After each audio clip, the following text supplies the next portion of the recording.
대통령이 이번에 트럼프 대통령이 22일 날 어제입니다.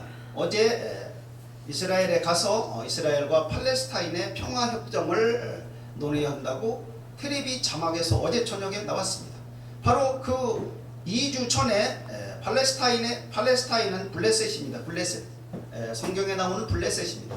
팔레스타인의 수상인 아바스가 트럼프 대통령을 찾아와서 이스라엘과 영구 평화 조약을 맺고 싶다라고 말을 했습니다. 그래서 트럼프 대통령이 이스라엘로 날아간 것입니다. 이스라엘 중동에 간 것은 두 가지 목적인데, 하나는 사우디아라비아에다가 무기를 잔뜩 팔아서 이란을 견제하는 것과, 이란은 바로 이스라엘에 대한 북한이 우리 남한에 대한 것과 같습니다. 이란이 이스라엘 나라를 없애려고 그러는 나라이기 때문에. 그래서 사우디아라비아에 대한 무기를 잔뜩 팔아가지고 사우디아라비아로 하여금 이란을 견제하려고 그러는 것과, 또 하나는 팔레스타인과 이스라엘 사이에 평화조약을 맺게 만들려는 겁니다. 그런데 이 평화조약의 실무를 다루는 사람이 바로 누구냐면 제러드 쿠슈너인데요. 이방카의 남편입니다. 이 트럼프의 사위죠. 하버드대 출신인데 30대고 미남이며 이름 말할 수 없는 천재입니다. 그리고 그 가문이 엄청난 가문입니다. 부동산 가문인데요. 그래서 이 제러드 쿠슈너는 이스라엘의 네타냐후에게 직접 아저씨라고 부르는 사이입니다. 가문이 서로 교류가 깊어요. 그리고 트럼프 대통령의 사위입니다. 이 트럼프 대통령이 이 이스라엘이 평화조약에 대해서 뭐라고 말을 했느냐면, 최근에 한 말입니다. 뭐라고? 내 사위 제러드 쿠슈너가 아니면 우리 인간 중에 이 평화조약을 맺을 사람이 없다라고 말을 했습니다. 신비한 일이잖아요. 다른 그 많은 대통령들과 그 많은 나라들이 달려들어서 평화조약을 맺으려고 했는데 다 결렬되고 실패했습니다. 그런데 쿠슈너가 우리 인간 중에서 그걸 할 수 있는 유일한 딱 한 사람이다 라고 트럼프가 말을 한 거예요. 신비한 일이죠.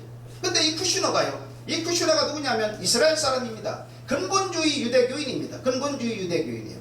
그런데 근본주의 유대교인인데 이 사람이 성경에서 말하는 요한복음 5장 43절에 말하는 바로 그 사람일 가능성도 있습니다. 그 누구냐면 5장 43절에 뭐라고 되어 있냐면, 내가 아버지의 이름으로 왔음에 너희가 나를 영접지 아니하나 만일 그가 자기 이름으로 오면 너희가 영접하리라 라고 예수님께서 말씀하셨어요. 그가 누구냐? 그가 바로 적그리스도입니다. 적그리스도. 그래, 쿠슈너가 적그리스도일 가능성도 있습니다. 가능성도 꼭 그렇다는 것은 아닌데요. 왜 그러냐면 유대인들로부터 환영을 받는 사람이 되어야 되고, 또 하나는 이스라엘과 팔레스타인 아랍 사이에서 평화조약을 체결하고 핸들링할 수 있는 능력의 소유자야 되는 것입니다. 그리고 유대인들로부터 환영받아야 되는 사람, 그런 인물입니다. 얼마 전에 한 1년 전이든가 2년 전이든가 우리 이재양 목사님께서 미국 워싱턴에 가신 적이 있었어요. 근데 제가 제 아내하고 무슨 말을 하다가 이재양 목사님한테 제가 문자를 넣어서 그곳에서 666 표를 찾아봐라 라고 찾아서 제가 좀 전송 좀 해달라고 그랬습니다. 미국의 록펠러 재단이라고 우리가 잘 아십니다.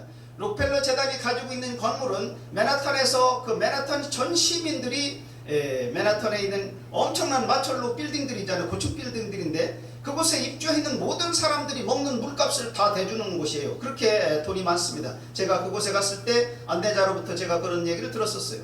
근데 제가 그곳에 갔을 때는 그 건물에 666이라고는 표시가 저는 못 봤어요. 그런데 이제 뉴스에 여러 번 그런 것이 나길래 666이라고 그러는 표가 거기 있는가 좀 확인 좀 해달라고 그랬더니 우리 목사님이 확인을 해서 보여주는데, 하필이면 맨하탄 5번가 666번 666번지에 그 건물이 위치하는 것입니다. 그래서 그 안에 666이라고 써 있어요. 그 건물 안에. 신비한 일이죠. 록펠러 가문에서 뭐를 만들었냐면 베리칩에 관해서 돈을 댄 사람들입니다. 록펠러 가문. 베리칩은 오른손이나 이마에 표를 넣고 그걸로 매매를 할 수 있도록 만들어진 것입니다. 개인이 만드는 것이 아니고 미국 정부에서 만드는 것입니다. 신비한 일이죠. 그 미국 정부에서 동성 간의 결혼을 전 세계에 강제로 퍼뜨리는 사람들입니다. 미국 정부가. 신비한 일입니다. 그런데요, 그런데 이 록펠러 이 건물을 제로드 쿠슈너 부동산 회사가 사버렸어요. 그리고 40층 더 증축을 한다고 그럽니다. 그런데요, 이 록펠러 이 건물은요, 5번과 666번지에 위치하고 있습니다. 666이 신비하게도 성경에 나온 것하고 맞지 않습니까? 신비하게. 그런데 이 그 록펠러 이 빌딩 내에 루슨트 테크놀로지스라고 그러는 회사가 입주해 있습니다. 루슨 테크놀로지스는 뭘 하는 회사냐? 베리칩을 만드는 회사입니다. 베리칩 만드는 회사. 우리 여기 칩이 있잖아요. 이 칩이 쌀알만큼 쌀알갱이처럼 이렇게 동그랗게 만들어서 오른손이나 이마 속에 넣도록 만들어진 것입니다. 이것을 오른손 이걸로 매매를 할 수 있는 기능으로 만들어라 해가지고 40년 동안 연구를 해서 박사급이 한 100명 정도가 동원되어서 만들어진 겁니다. 이것이. 그리고 나중에 그것을 우리 인체에서 어디다가 넣어야 가장 효과적인가 라고 하는 것을 찾아내는데 또 15만 불이 들었어요. 돈을. 그렇게 해서 찾아낸 곳이 바로 오른손이나 이마입니다. 바로 성경에 이것이 정확하게 일치가 되는 것입니다. 그런데 이 베리칩을 만들어서 지금 전 세계 인구가 70억 명인데요, 70억 개 이상 100억 개로 만들어 놓고 있는데, 이 베리칩을 만드는 회사가 루슨 테크놀로지스인데, 이 회사가 바로 제로드 쿠슈너의 건물에 들어있습니다. 록펠러 건물에 입주해 있다 이 말입니다. 그리고 그 건물은 666번가에 있습니다. 666번지입니다. 그 건물이. 신비하고 놀라운 일이죠. 그리고 그 쿠슈너가 지금 평화조약에 관해서 핸들링을 하고 있습니다. 트럼프 밑에서 트럼프의 전격적인 지원하에서. 그러면 예수님께서 말씀하신 것을 우리가 생각해 봐야 되겠습니다. 여기서 뭐냐면 예수님께서는 뭐라고 말씀하셨냐면, 누가복음 12장 35절에서 너희는 띠를 띠고 등불을 들고 주인이 혼인집에서 돌아오면 곧 문을 열어주려고 기다리는 사람처럼 나를 기다려라 라고 그렇게 말씀하셨습니다. 그렇게 기다리는 사람은 주인이 와서 그 종을 자리에 앉히고 종을 자리에 앉히고 주인이 수중을 들어주겠다고 그렇게 말씀하셨습니다. 왜 그렇게 말씀하셨을까요? 기다리는 사람이 그렇게 드물기 때문에. 예수를 믿는 사람 중에 예수님의 다시 오시기를 그렇게 기다리는 사람이 드물기 때문에 너무나 반가워서, 너무나 고마워서 예수님께서 그 종을 자리에 앉히고 자기가 직접 수종을 들어주겠다고 그렇게 말씀하시는 것입니다.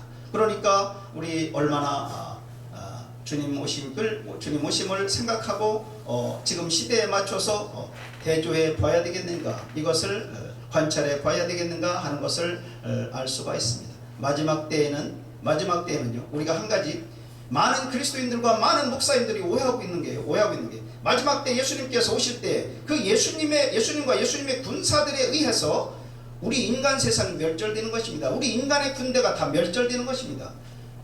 요한계시록 19장 21절에 정확하게 그것이 나와 있어요. 정확하게 19장 21절에 먼저 적그리스도와 그리고 적그리스도하고 함께 있는 거짓 선지자인 두 번째 짐승을 불못 속으로 던져버리시고, 그리고 그 다음 절에 21절에 뭐라고 되냐면 그 나머지들이 다 예수님의 입에서 나오는 이 한 검에 의해서 다 멸망돼 버립니다. 그 나머지가 누구입니까? 그 나머지가 누구예요? 인간 세상의 인간 군대들입니다. 거기 우리 조카도 있을 수 있고 우리 손자도 있을 수 있고 우리 아들도 있을 수 있습니다. 우리 그런 때를 가까이 하고 살고 있습니다. 우리 늘 깨어서 기도해서 예수님께서 말씀하시는, 마지막으로 말씀드리겠습니다. 여기에 들어가지 않도록 해야 되겠습니다. 마태복음 13장 47절에 46절 47절에는 뭐라고 말씀하시냐면, 물고기를 잡으러 그물을 던졌습니다. 그리고 물고기가 많이 건져져 나왔습니다. 그런데 못된 물고기는 던져버리고 좋은 물고기만 그릇에 담았습니다. 마찬가지로, 그리고 그 다음 절입니다. 그 다음 절에 마찬가지로 마지막 때 천사들이 와서 의인 중에서 악인을 골라내어 풀무불에 던져 넣는다고 말씀하셨습니다. 근데 거기에 말씀하신 것이 의인 중에서 악인을 골라내어 그렇게 말씀하셨습니다. 의인 중에서 악인에 들어가지 않는 내가 되어야 됩니다. 의인 중에서 의인에 들어가는 내가 되어야지. 그래야지만 이 자리에서 찬송하는 것이 의미가 있는 것이지, 이 자리에 모임도 의미가 있고 방송도 의미가 있는 것이지, 의인 중에서 내가 악인으로 선별되어서 내가 풀무불에 던져진다면 그건 아무 의미가 없습니다. 지금까지 신앙생활한 것이 너무나 헛된 것이 되는 것입니다.